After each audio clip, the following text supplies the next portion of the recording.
جمال عبد الناصر عن الوحدة مع دمشق. الأحزاب والجيش في سوريا أرادوا استغلالنا، من قوسين وثائق الجزء الثاني. المقالة اتنشرت في 20 مارس 2020 بقلم افتكار السيد من قوسين نفرتاري أحمس، في اجتماع يوم 19/10/1961، وهو أول اجتماع لمجلس الوزراء بحضور جمال عبد الناصر بعد فك الوحدة المصطنعة. عرض الخطوات التي ابتز بها السوريين مصر علشان تقبل الوحدة، وليه وازاي الحكومة المصرية قبلتها، وايه كانت سلوكيات السوريين مع مصر ايام الوحدة المصطنعة، ومين استفاد اكتر منها، وايه الاضرار اللي جت على مصر بسببها، وازاي اتحولت سوريا من صديق او اللي ظهر في مرحلة انه صديق لعدو بيتحالف مع بقية اعادي مصر ضدها. الصورة دي للرئيس عبد الناصر، واللي اسمه كان شكري القبطلي اللي هو كان رئيس سوريا قبل الوحدة المشؤومة. النظرة بتاعت شكري القبطلي للرئيس في الجلسة يعني تبين النوايا. وحسب الشكوى اللي بتقطر مرارة في كل صفحات الاجتماع، فعبد الناصر اعتبر ان السوريين اللي طلبوا الوحدة اعتمدوا على الابتزاز العاطفي لمصر بكذا طريقة. واحد، ابتزازها، الكلام ده شرح من عندي يعني تلخيص اللي ورد في الاجتماع، وبعد كده هندخل على الكلام اللي هو قاله بالنص. تمام، فده اللي من عندي. واحد، ابتزازها عن طريق استغلال تقدير مصر لكل من اعلن دعمه ليها في حرب 1956 ومنهم سوريا. 2، ابتزازها بحكاية ان سوريا ستنهار، ألا تهمك سوريا؟ الكلام ده اللي كان بيقوله السوريين اللي طلبوا الوحدة من عبد الناصر، وهم بيدوسوا عليه علشان، او بيدوسوا على ضميره علشان يوافق على الوحدة اللي ما كانش راضي عنها. وانه ده كلامهم برضو، وانه لو ما دخلتش في وحدة مع مصر هتسقط سوريا في ايدين اعداء القومية العربية. وضرب ناصر كف على كف، لانهم هم نفس الاعداء بين قوسين اللي هم السعودية والاردن وتركيا وبريطانيا الى اخره، هم نفس دول اللي اتحالفت سوريا معاهم بعد 3 سنين من الوحدة المشؤومة علشان تضرب مصر. يعني نفس اللي كانوا بيشكوا منهم هم اللي حطوا ايدهم في ايدين بعض علشان يضربوا عبد الناصر بعد موافق على طلبهم بالوحدة المشؤومة.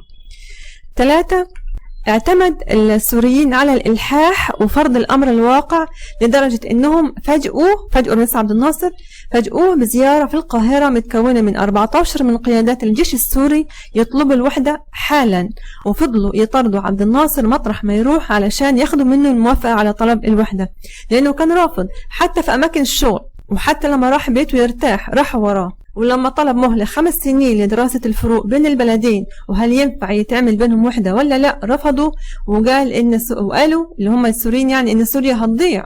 5 ولا دي 4، 1 2 3 4، ابتزاز السوريين لمصر بأنه ازاي تكون حكومة ثورة 23 يوليو بتتزعم القومية العربية أو تدعي للوحدة العربية، وفي نفس الوقت لما تعرض عليها سوريا الوحدة ترفض، وإنه لو حصل ده هتتعمل حملة ضد مصر بأن دعوتها للقومية العربية هي للاستهلاك المحلي. 5، أسلوب النفاق، بمعنى ان معظم السوريين اللي طلبوا بالوحدة كان بيظهروا عكس اللي جواهم بتعبير ناصر زي ما هنشوف في المحضر، وانهم زي ما قال استغلوا طيبة المصريين وحسن نيتهم وجهلهم بحقيقة سوريا، وبقوا يمدحوه ويمدحوا مصر ويتكلموا عن اخلاصهم للقومية العربية والوحدة العربية، وهم جواهم مجرد بيستخدموها سنارة عشان يصيدوا أكبر مكاسب من وقوف مصر جنبهم. وكانوا بيطلبوا الوحدة علشان يكون عبد الناصر وشعبيته مجرد وجهة ليهم، في حين إنهم هم اللي يتحكموا وحدهم في سوريا، ولما رفض إن هو يكون مجرد وجهة ومش هو اللي بيحكم قلبوا عليه.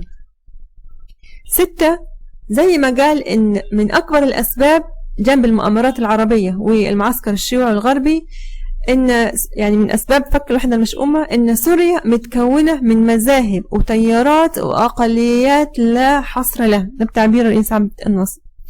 وفي نفس الوقت اعترف جمال عبد الناصر بأخطائه شخصيا وأخطاء الحكومة عموما، ومنها التسرع في الموافقة على الوحدة من غير دراسة لطبيعة وحال سوريا ولا خلفية وانتماءات اللي طلبوا الوحدة والمتحكمين الحقيقيين في سوريا، وقبول الحكومة لوجود إقطاعيين في المشهد السياسي سواء في مصر أو سوريا، لمجرد إنهم نفقوا الثورة وقالوا إنهم معاهم، في حين إنهم بتعبيره لقد كانوا يخدعوننا حتى يجدوا فرصة الانقضاض علينا. وفي النهاية شاف عبد الناصر إن مصر كانت الخاسر الأكبر من الوحدة، وزادت المدافع المتوجهة ليها، في حين إن سوريا خرجت منها بأقل الخسائر وبأكثر المكاسب، سواء المشاريع الزراعية والصناعية اللي أصرت مصر تعملها في سوريا علشان تكون ماشية على نفس مستوى التقدم في مصر، أو على مستوى التجارة، حتى إنه عمل مقارنة بين حال التاجر المصري والتاجر السوري، بإنه قال إن التاجر المصري لما أضيفت سوريا لمصر لم يزد سوقه إلا 4.5 مليون شخص اللي هم عدد سكان سوريا وقتها، أما التاجر السوري فبهذا الانضمام ازداد سوقه 26 مليون شخص اللي هم عدد سكان مصر. ولنقيس الفرق في الأرباح بين الاثنين، فالسوري بهذا يربح أكثر من المصري 3 أضعاف على الأقل. وهنا نصوص من محاضر الاجتماع حوالين سوريا ما فيش أي تدخل فيها برضو إلا بالإضافة أو التصرف أو الاختصار، إلا إني حطيت العناوين اللي هي باللون الأحمر أو فقرات باللون الأزرق. عنوان: الرأسمالية السورية والأقليات التي لا حصر لها. يقول الرئيس عبد الناصر: عندما قامت الوحدة جبهت بعدم الموافقة من عناصر متعددة، وهي أولا الدول الغربية بواسطتها تم الاتحاد العربي الهاشمي بين العراق والأردن من أجل الوقوف في وجه الاتحاد بين مصر وسوريا، لأنها والحكام الموجودين في هذه المنطقة من العالم كانوا يرون في الاتحاد العربي السوري أنه ضد مصالحهم وأنه يؤثر على وجودهم، هذا علاوة على الإجراء الذي اتخذه الملك سعود اللي هو ملك السعودية ضد الوحدة. ثم من العناصر السياسية الرأسمالية والأقليات، الأقليات اللي في سوريا زي التركمان والأكراد، أقليات لا عدد ولا حصر لها. بين قوسين جلسات الاجتماع صاد 2 من موقع جمال عبد الناصر.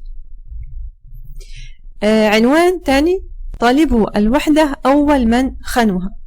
يقول ناصر: لقد فرضت علينا الوحدة عام 1958، وفي الحقيقة إننا قبلنا هذه الوحدة وضحينا في سبيلها. كنا نعتقد أن الوحدة لا يمكن أن تتم بهذه السهولة، وإذا بدأت فستبدأ معها المتاعب.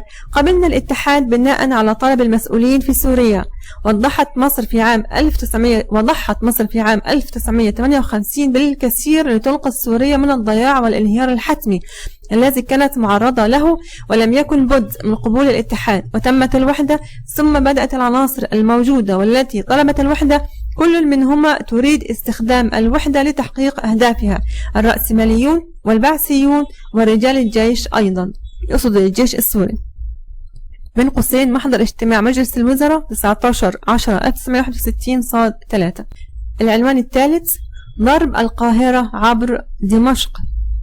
يقول ناصر: كانت توجد مدافع مصوبة إلينا. طبعا هو هنا بيتكلم للوزراء في الاجتماع عشان مش متابع من الأول.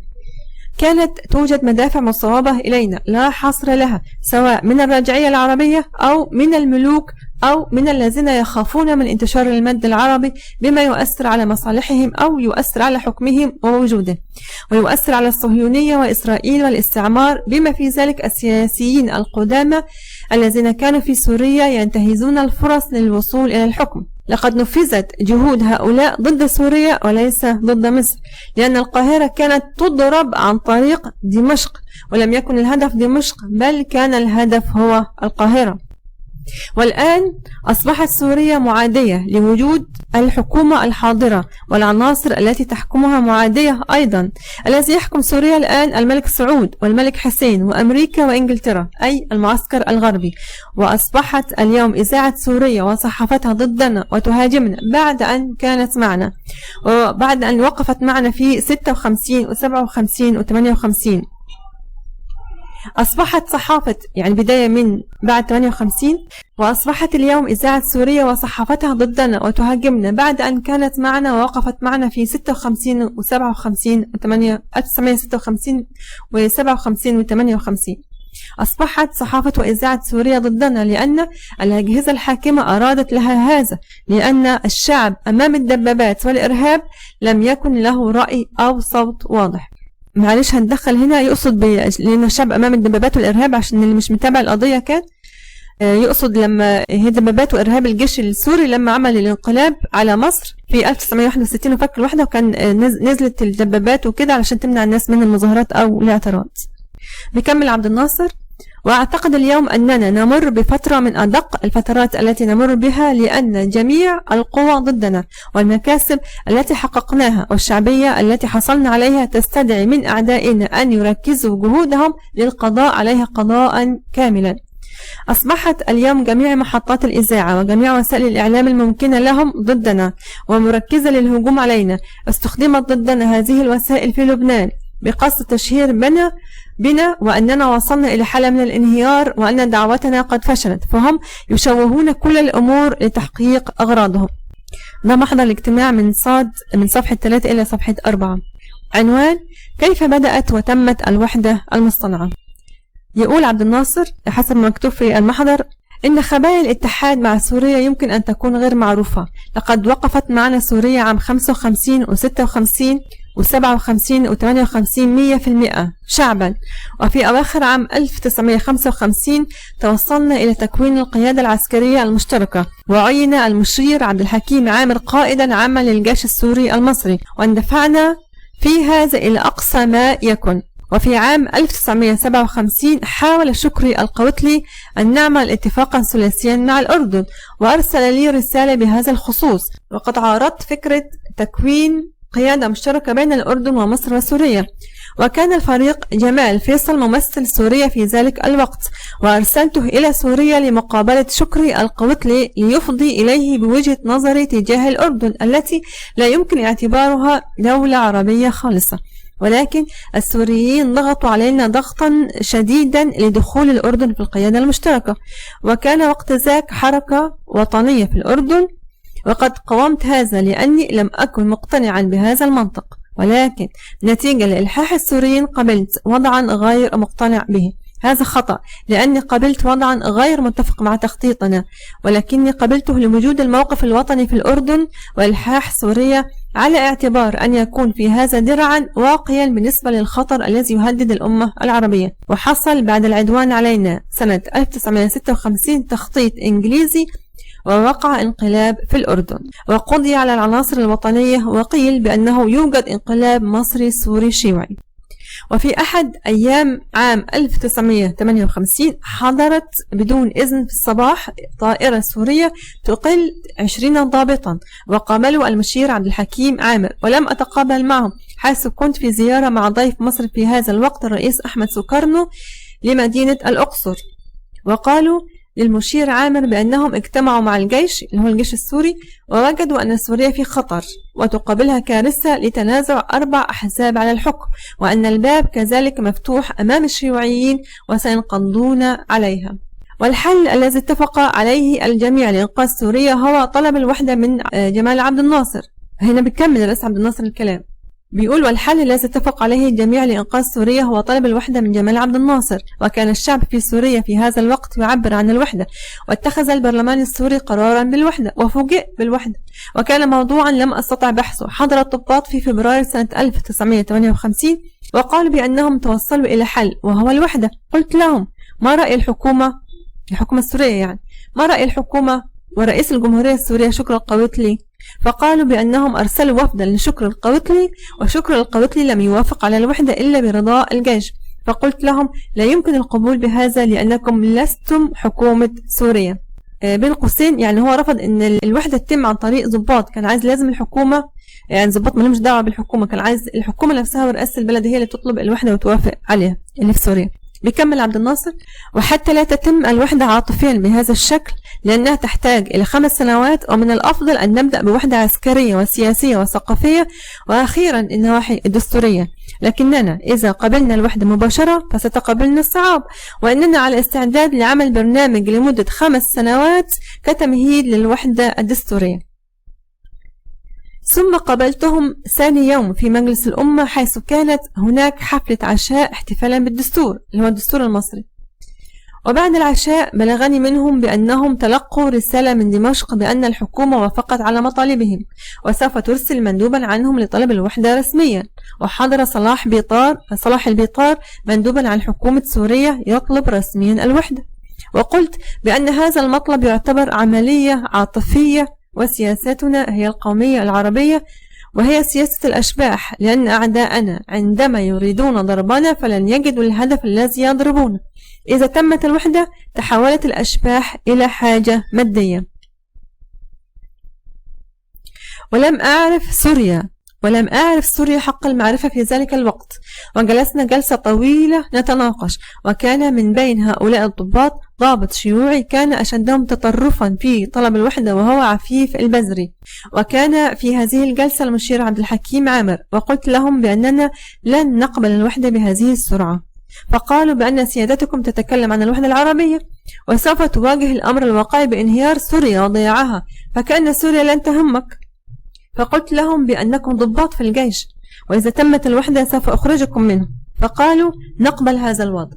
فقلت لهم ليس عندنا في مصر أحزاب، ولا أريد أحزاب في سوريا، لأن الحزب الشيوعي اللي هو في سوريا يتلقى تعليماته من موسكو، والأحزاب الرجعية تتلقى تعليماتها من الغرب، وقد وافقوا على عدم وجود أحزاب. يعني عبد الناصر بيقول إن هم وافقوا على شروطه، هو كان تقريبا عايز شروط تكون تعجيزية ليهم بس هم كانوا بيوافقوا. بيكمل وقابلت صلاح البيطار الذي حضر مندوبا عن الحكومة السورية ومعه طلب رسمي بالوحدة، وأصبح الوضع الجيش والحكومة يطلبان الوحدة، ونحن تزعمنا حركة القومية العربية نطالب بالوحدة وتعرض علينا ونرفضها.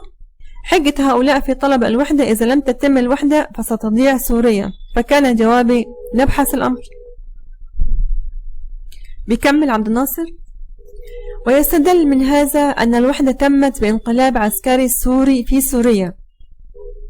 يقصد أن غالبا يقصد أن الضباط دول ضغطوا على الحكومة وعلى شكر القوات في سوريا عشان يجيبوا الموافقة اللي كان طالبها عبد الناصر. بيكمل ويستدل من هذا أن الحكومة تمت بانقلاب عسكري سوري في سوريا لأن الضباط أرسلوا 20 طابطا لشكر القواتلي للموافقة على الوحدة، وبعد أخذ رد وافق شكر القواتلي بشرط موافقة الحكومة. أصبح كل واحد من المسؤولين في سوريا يشكل نفسه على أساس الأمر الواقع، وبعد موافقتي على طلب الوحدة حصل انقسام. قال الضابط الشيوعي بأننا تسرعنا في طلب الوحدة وأن دعوتنا لها رد عنيف، فالشيوعيون ضد الوحدة لأنهم كانوا على ثقة بأنني لن أقبل الوحدة، ولهذا انساقوا إلى الدعوة من أجلها، وكان غرضهم اللي هم الشيوعيين في سوريا لو رفضت طلب الوحدة الادعاء علينا بأن منادات مصر للوحدة العربية والقومية العربية باطلة وللاستهلاك المحلي. حضر شكر القواتلي إلى القاهرة وتم التوقيع على طلب الوحدة، ثم وقف شكر القواتلي وقال هذا يوم من أيام عمري، هذا اليوم من أيام التاريخ، إلى آخر خطبته. يعني بين فرحة كانت فرحة كذابة أو كان خافي وراها حاجات تانية. الصورة دي فيها الرئيس عبد الناصر وجنبيه شكري القواتلي. بيكمل عبد الناصر والآن رأيت الأمور على حقيقتها، والتاريخ يكتب بغير الواقع، والوضع كان غير مستقر. 5 ضباط كانوا يحضرون اجتماع الوزارة السورية وتتم الموافقة على القرارات على الصورة التي رآها الضباط. لقد قلت لهم بأنه يوجد أمامي في مصر 5 مشاكل، وإننا بدأنا نستريح، وبإتمام الوحدة ستكون أمامي 25 مشكلة.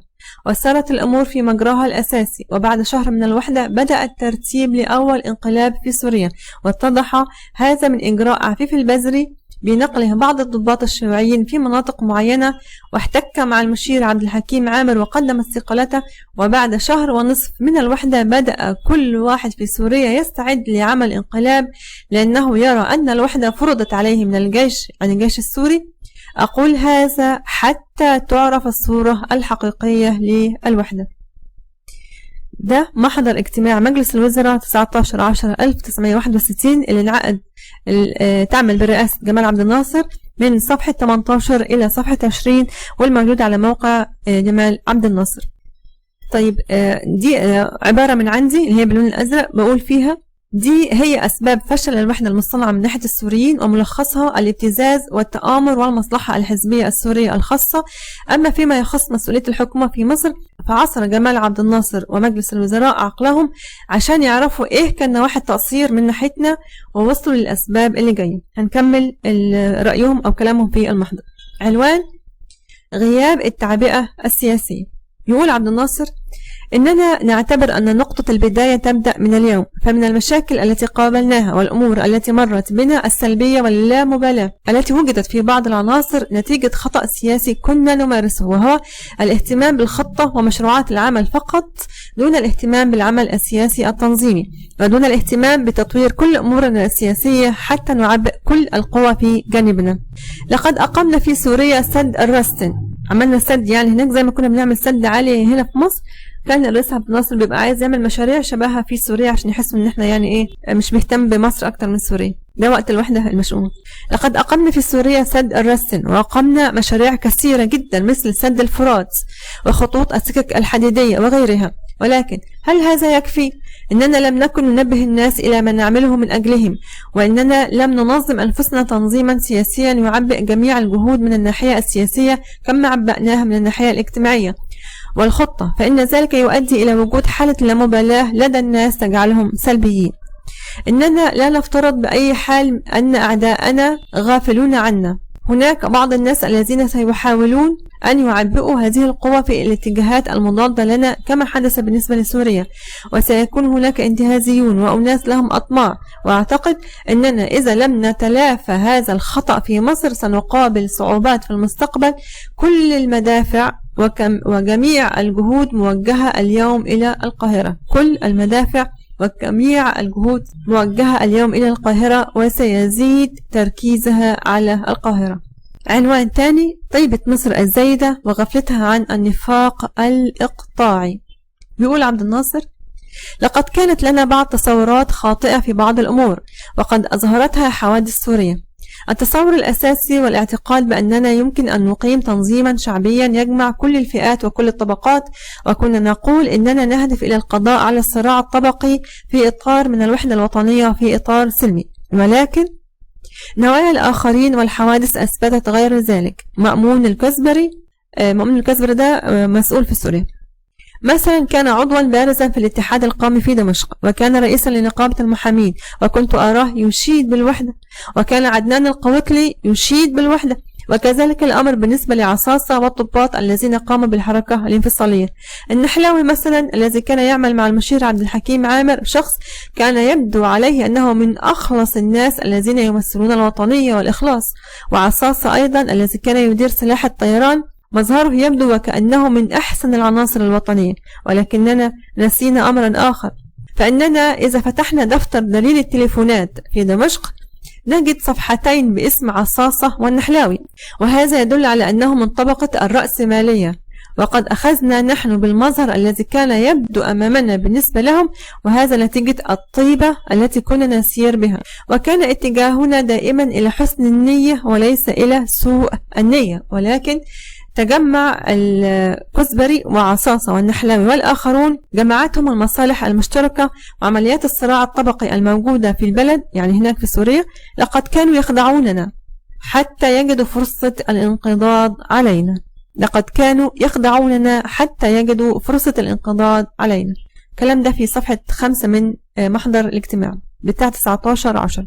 عنوان: قبول حكومة ثورة يوليو بوجود إقطاعيين في الاتحاد القومي. الملاحظة هنا الاتحاد القومي ده تنظيم سياسي عمله الرئيس عبد الناصر بعد الثورة علشان يعني يدير الأمور. بيقول عبد الناصر اللي هو بعديه جه الاتحاد الاشتراكي. بيقول عبد الناصر: نخرج من كل هذا بنتيجة، وهي أننا عندما كنا نشكل الاتحاد القومي كنا نجمع كل الناس حتى يكون الصراع في إطار من الوحدة الوطنية، وقد أثبتت الأحداث أن هذا كان خطأ. هو يقصد أنه الاتحاد القومي اللي عمل بعد الثورة فتحوا للكل، يعني ما كانش قايل أن فلان مثلا عشان من العيلة الإقطاعية ما يدخلش الاتحاد ده، لا، هو كان متصور أنه لما خصوصا اللي هم الإقطاعيين اللي كانوا مظهرين أن هم يعني مع الثورة إنهم فرصة أن هم في العمل السياسي، على أمل أن ده يخليهم يعني يكملوا ويغيروا وجهات نظرهم ناحية الثورة ويسخروا الخبرات أو الخدمات اللي عندهم للبلد، مش أن هم يتقلبوا عليها. بيقول: وقد أثبتت الأحداث أن هذا كان خطأ ولابد من تغييره. جميع الإقطاعيين كانوا يتكلمون عن الوحدة، وكان عملهم هذا مهادنة حتى يجدوا الفرصة. لقد وقعنا في نفس الخطأ والأساس كله لابد من تغييره، ولابد من إيجاد تعريف للقوى الشعبية التي يجب أن نعتمد عليها.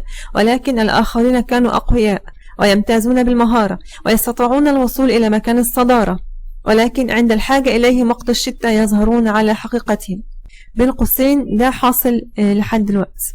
بيكمل عبد الناصر: وأذكر في سنة 1954 أن هناك أناسا ممن يعملون معنا حتى اليوم رفعوا يافطات هيئة التحرير عندما قيل لهم أن الثورة قد انتهت. يقصد أن هيئة التحرير دي كانت تنظيم سياسي برضو بيمثل الثورة، وكانوا في إقطاعيين عملوا نفسهم مع الثورة وراحوا بقوا ينشروا اليافطات بتاعة هيئة التحرير اللي هي بتقول إن هم يعني مع الثورة. لكن لما ثورة أو البلد بتتعرض لهزات مثلا في 56 أو في 54 لما حصلت مشكلة مع الإخوان أو في 56 أو في أي أزمة، كان بيجروا يشيلوا اليافطات دي على أساس إن هم يعني إيه خلاص الثورة راحت وهم يرجعوا زي أيام قبل 52. بيكمل عبد الناصر: وفي سنة 1956 حصل نفس الشيء، ورغم هذا تركناه، ومن الطبيعي نتج عن هذا أن العناصر المؤمنة اتبعت سياسة اللامبالاة. يقصد من قوسين يعني يقصد عبد الناصر ان الناس اللي كانت مؤمنه بالثوره حقيقي لما شافت ان اللي مش مؤمنين بالثوره والمنافقين والكذابين والاقطاعيين او ناس من الاقطاعيين بيقعدوا مستمرين مش بيتعاقبوا، حصل عندهم زي دي او لا مبالاه، يعني حسوا ان ايه كله زي بعضه، اللي مع الثوره بجد زي اللي عايز بس يستفيد منها او يتدارى فيها لحد ما يلاقي فرصه عليها. بيكمل عبد الناصر: وكما ترون أن نفس الأشخاص الذين كانوا يتصدرون في الماضي يعني قبل 52 هم أيضا الذين يتصدرون اليوم. وفي دمشق كان هناك أناس يرفعون الصور ثم يعيدونها 4 مرات في اليوم، يرفعون صورة جمال عبد الناصر ثم يعيدونها إلى مكانها لأنهم ينتظرون نتيجة الصراع ومعرفة الفائز ليمشوا في ركابه. الصورة دي لعبد الناصر وهو بيخطب في الجماهير في سوريا أيام الوحدة المصطلحة. بيكمل عبد الناصر: هذه دروس لابد أن نتعظ منها في مصر، لأننا سنكون عرضة لحشد كامل لكل هذه العناصر الغربية الرجعية والرأسمالية مع العناصر الشيوعية. والسبب الأساسي في ذلك بالنسبة للسياسة الدولية أنهم لا يقبلون أن نسير على سياسة عدم الانحياز، ونحن لا نقبل أن ننحاز. وعدم قبولنا لسياسة الانحياز لا يرضى عنها المعسكر الشرقي أو المعسكر الغربي، كل منهما يأمل أن نكون في صفه، كل منهما يعتقد أن إضعافنا والضغط علينا قد يؤدي بنا إلى المساومة وأن يصل بنا إلى نوع من الحل الوسط. وفي رأيي أنه لابد من إعادة تكوين القوى الشعبية أو قوى، ده كلام عبد الناصر، وفي رأيي أنه لابد من إعادة تكوين القوى الشعبية أو قوى الشعب الوطنية الموجودة والتي تعتنق فعلا هذه المبادئ، الذين أخذنا منهم الأرض وأممت مؤسساتهم مهما تظاهروا بالرضا فإنهم لن ينسوا أبدا أننا أخذنا أرضهم وأممنا مؤسساتهم. الرأسمالي الذي كان متحكما وحددنا ملكيته أو أممنا مؤسساته، إذا ذهب أحدكم مثلا لزيارة المنطقة الموجود بها فإنه سيقوم بنحر الذبائح وتوزيع المرطبات وإقامة الزينات. هل يفعل ذلك عن طيب خاطر؟ كلا، إن الظروف هي التي تجعله يقوم بهذا، ولكن ما في نفسه لا يمكن أبدا أن يرضى عن هذا الوضع. فلا بد إذا من إعادة تكوين قوى الشعب الوطنية بحيث لا نعطي الفرصة للعناصر الرجعية أو الرأسمالية والانتهازية لكي تحتل مركز الصدارة وتبعد العناصر الوطنية المؤمنة بنا. وأنا أعتبر أن هذا لابد أن يكون هو الأساس الجديد الذي نعمل به. بيكمل عبد الناصر: أنا عندي مشروع لهذا الأمر، ملخصه أننا لابد أن نجمع جميع العناصر التي تمثل قوى الشعب الوطنية لتكون هي التنظيم السياسي الذي نعتمد عليه. أما الجمع بالطريقة التي سرنا عليها في هيئة التحرير أو الاتحاد القومي حتى الآن ففيها تناقض كبير جدا يتسبب في وجود عدم التناسق. قوى الشعب الوطنية كما أتصورها وكما ذكرت في بيان الأخير أساسها العمال والفلاحين والمثقفين والجامعات والطلبة والنقابات المهنية والجماعات النسائية، أي كل الشعب ما عدا الإقطاع والرأسمالية والانتهازية الذين يتقربون حتى يصلوا إلى مكاسب معينة. إذا جمعت قوى الشعب الوطنية على هذا الأساس فلن يكون عندنا تناقض، ولكن سيكون هناك أهداف واحدة نعمل من أجلها، إننا نجمع الناس الذين يحسون أن الثورة قامت من أجلهم، ولا نجمع الذين يحسون أن الثورة أخذت منهم وحدت من نفوذهم، فهؤلاء الأخيرون لا فائدة منهم. وما أريد أن أؤكده هو أننا مهما عملنا من خطة وضعفنا الدخل القومي في 10 سنوات وبنينا سدودا وأقمنا مصانع للحديد والصلب، مهما فعلنا فإننا إن لم نقم البناء السياسي وندعمه فإن كل هذا سيأخذه مأمون الكزبري كما أخذ سد الرستن الذي أقمناه في سوريا. وأنا أقصد بذكر مأمون الكزبري العناصر الرجعية أو الفئات الرأسمالية أو الدول الاستعمارية. محضر الاجتماع 19/10/1961 من صاد 5 إلى صاد 7. هو هنا يقصد ان كل المشاريع اللي بتعملها الثورة لو فضل ناس من الإقطاعيين او اللي هم تبع اجندات اجنبية وليهم علاقات بالدول الاجنبية، في الاخر هتحصل ظروف او هم هيصنعوا ظروف ويقدروا يقلبوا الاوضاع في مصر، ويقدروا بعد كده هم كل المكاسب والمشاريع اللي عملناها في مصر هم اللي هياخدوها ويستفيدوا منها. الحقيقة الكلام ده اللي قاله عبد الناصر حصل بداية من السبعينات. الرئيس السادات غلط غلطتين كبار لما طلع الإخوان المسلمين من السجون واداهم فرصة ينتشروا تاني في البلد، ولما سمح للإقطاعيين يرجعوا من برا اللي منهم سافر أو طلعوا من تحت الجحور اللي منهم كان في مصر، أو اللي كان عبد الناصر كان سمح لهم يشتغلوا في السياسة خلاهم يكملوا برضه في السياسة.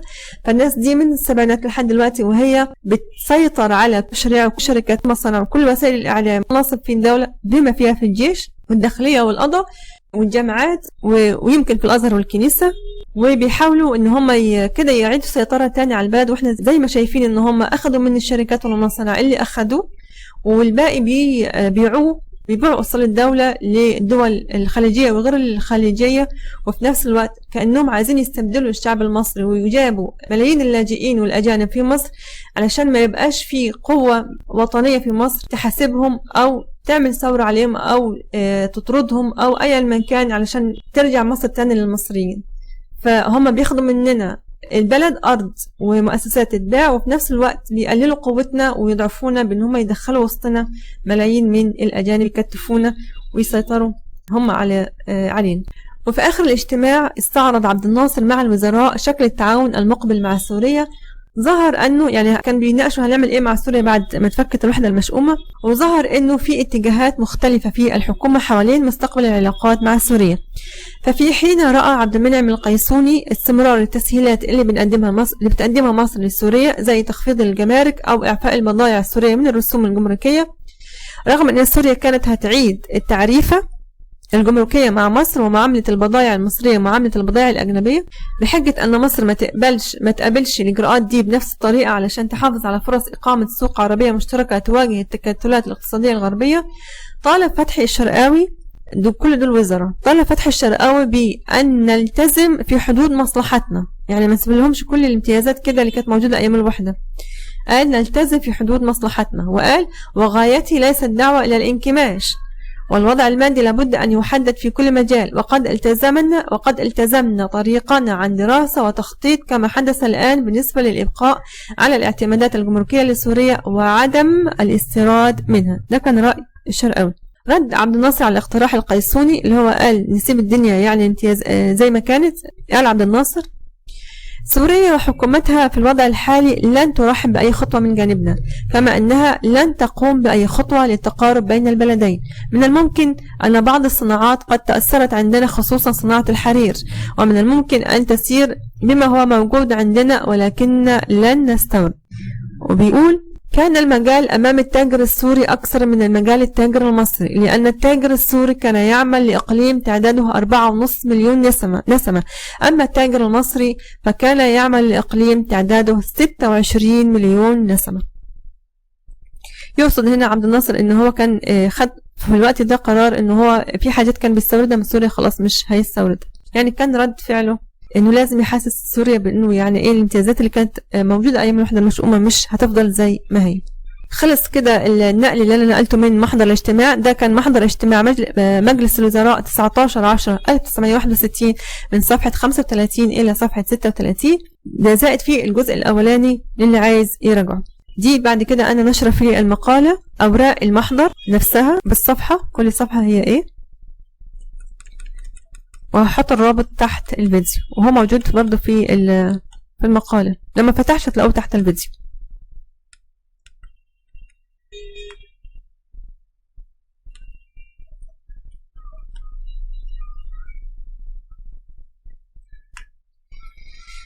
ونتمنى ان المصريين يقروا الاجتماعات دي بتاعت الرئيس عبد الناصر، يقروا كمان اي تاريخ الرئيس السادات الرئيس مبارك، ونتعلم من الغلطات اللي هم عملوها، سواء اللي اعترفوا بيها او اللي ما اعترفوش او ما جاتهمش فرصه يعترفوا. كمان نحافظ على كل حاجه حلوه عملوها، لان هو طبعا ما عملوش غلطات بس عملوا حاجات حلوه كتير، ونحافظ على كل انجاز عملته ثوره 23 يوليو، ولو انه الايام دي كله بيضيع بسبب حكومه الهكسوس اللي مسيطره على البلد، واللي هي كتير منها بالتاكيد من الاقطاعيين والمؤدلجين اللي اتكلم عنهم وحذر منهم عبد الناصر. ونحافظ على مكاسب وتعب اولادنا في 73 وفي ايام الرئيس برضك حسني مبارك كان في تعب شديد ومشاريع كتير عملها المصريين. وان شاء الله يا رب تكون يزيد الوعي ويزيد المعلومات عن الناس، والناس تتمسك بأن الطريق الوحيد لنجاة مصر والخلاص الوحيد لمصر هو في أنه تكون مصر للمصريين، والمصريين الحقيقيين، مش للمجرد أنه هو مع ورقة مكتوب عليه أنه هو مصري وخلاص. مصر للمصريين وبس. ونشوفكم إن شاء الله على خير.